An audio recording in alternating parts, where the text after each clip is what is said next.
In other news, new information about the military investigation into Army Sergeant Bo Bergdahl. He is the American soldier held captive by enemy forces in Afghanistan for 5 years before being released in a prisoner swap. Now NBC is reporting that senior defense officials inside the Pentagon believe that Bergdahl will likely be charged with desertion for walking away from his post. While the reports quote top military officials with direct knowledge of the Army's investigation, Pentagon Admiral John Kirby stressed no final decisions have been made.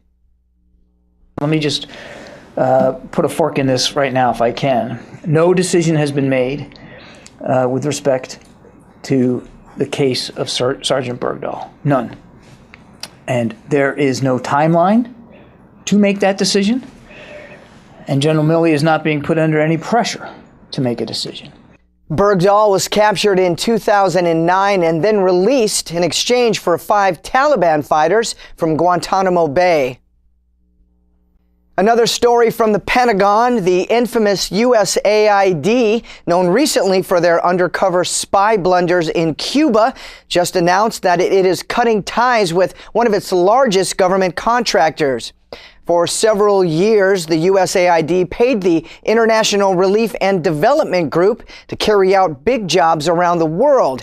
Now, the feds say that they've investigated IRD and it didn't like what they found.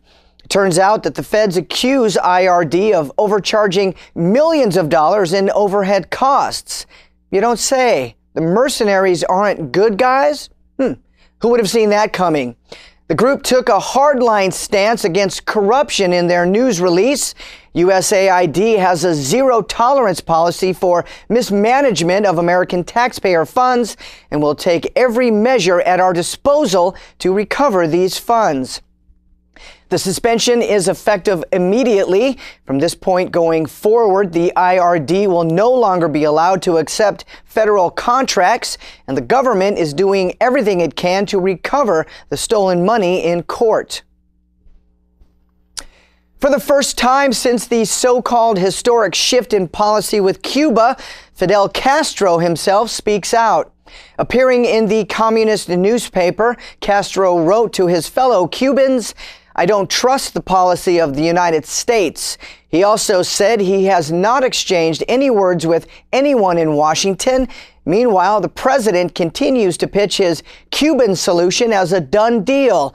While Castro sees things differently, he did say there might be a way to get along. Part of his printed article said, "We will always defend cooperation and friendship with all of the people of the world, including our political adversaries." Few could blame Castro for not trusting the United States. The CIA carried out several covert assassination attempts to kill Castro in the 60s. Another update on the drone that crashed on the White House South Lawn earlier this week. Secret Service agents sounded the alarm after the unmanned aircraft landed inside of the White House premises early on Monday morning. An evacuation and a prompt investigation revealed that the drone was harmless. Later on that afternoon, Secret Service officials said a man reached out to them and said that the drone was his. But now we are learning that that man was a federal employee. Secret Service would not reveal his name, but they did admit that he works for a government spy agency, the NGA, the National Geospatial Intelligence Agency, according to the report. The man said that he was only testing the device to see how it would perform in bad weather, and he lost control of it. Later, the New York Times reported that the man admitted to flying the drone while he was drunk. The NGA insists that the man was off duty when he flew the drone over the White House fence, and the Federal Aviation Administration is scheduled to write new rules and restrictions for private drones later this year. In health news, we've been watching this measles outbreak on the West Coast. Earlier this month, federal health officials traced the outbreak back to Disneyland. Now 2 more cases are confirmed, one state to the east in Arizona. And while 2 cases of measles is not good, that number is the least of their concerns. Now health officials are warning that hundreds more people might have been exposed already this month. The state health department calling it a critical point, and at the same time promising that the number of infected patients will absolutely continue to grow.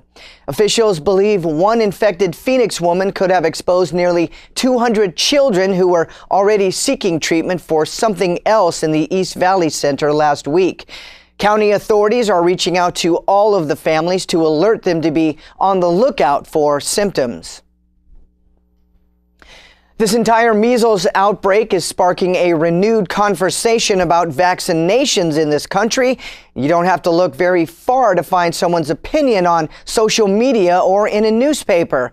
And the latest opinion piece in USA Today is really pushing a lot of tempers over the edge. With more on this story, let's go to Gary Franchi. That's right. Right there in the USA Today, the headline reads, "Jail Anti-Vax Parents." The columnist Alex Bergdahl. He doesn't pull any punches in this opinion piece.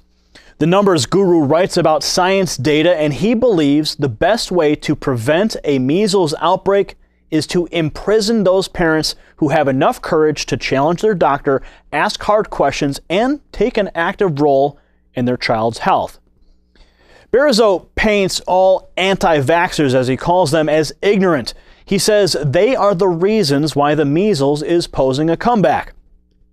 Now, he's significantly forgetting that the measles made a comeback, an upswing, 3 different times since the 60s, each phase lasting about 3 years and dying back off again. But the writer's argument is extremely flawed. He quoted prohibitionist John Finch. He's the guy who famously said, "Your right to swing your arm leaves off where my right not to have my nose struck begins." So his entire argument is built on the premise that not vaccinating your child somehow poses a risk to someone else. But his best attempt to use a liberty argument completely falls off the rails when he starts pulling out the handcuffs and throwing people into jail for their health choices. He says not vaccinating your children essentially turns them into little walking time bombs, and by doing so, you're just as dangerous as a drunk driver. And if you don't believe that opinion, then the writer lumps you in with conspiracy theorists who believe that the moon landing was completely staged. Fortunately, Bergdahl is just a science nerd who writes outlandish articles and won't be running for office anytime soon. But to his credit, at least his outrageous opinion is stirring the pot and bringing more attention to the actual science of the conversation. Now, while he conveniently forgot to talk about the actual science of vaccines now, perhaps his cheap shot over ambitious headlines will spur caring parents to do some homework. Meanwhile, perhaps Mr. Alex will do some of his own homework on what it means to be a scientist. You know, someone who actually gets in the lab, puts on a code, and gets to work proving a theory. Bergdahl calls himself a scientist. His blog is called Real Clear Science, akin to Real Clear Politics. Now let me put this in real clear language so he'll understand it. You're a numbers nerd, you're not a scientist, and every single link in his article points straight to government websites, not one single independent study or a contradicting point of view. Spoon-fed data, even while more than 50% of parents ask their pediatrician about the dangers of vaccines this year, our nerdy friend feels that that's a crime that should land you in jail. So, according to him, just listen to the government, take your medicine. They would never do anything to hurt you. In travel news, gas prices are at their lowest point in the last 5 years, and yet airline prices are actually still climbing, leaving many to wonder if their airfare is fair at all. Airline executives aren't exactly trying to dodge this reality. In fact, they are talking about it in plain terms.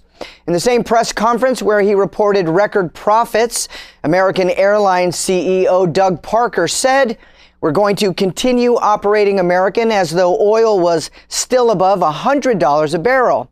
Meanwhile, in Saudi Arabia, oil officials are on the record saying that oil will never hit $100 for a barrel again.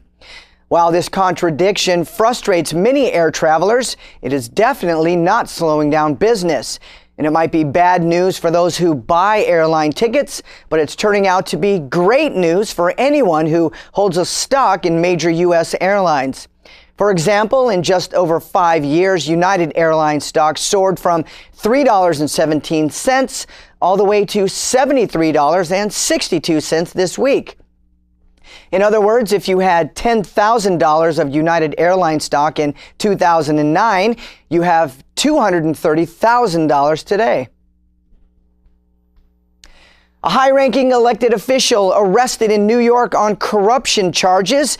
The Speaker of the New York Assembly, Sheldon Silver, a very powerful man. At first, he denied the charges and vowed that he would not back down. He would not leave office.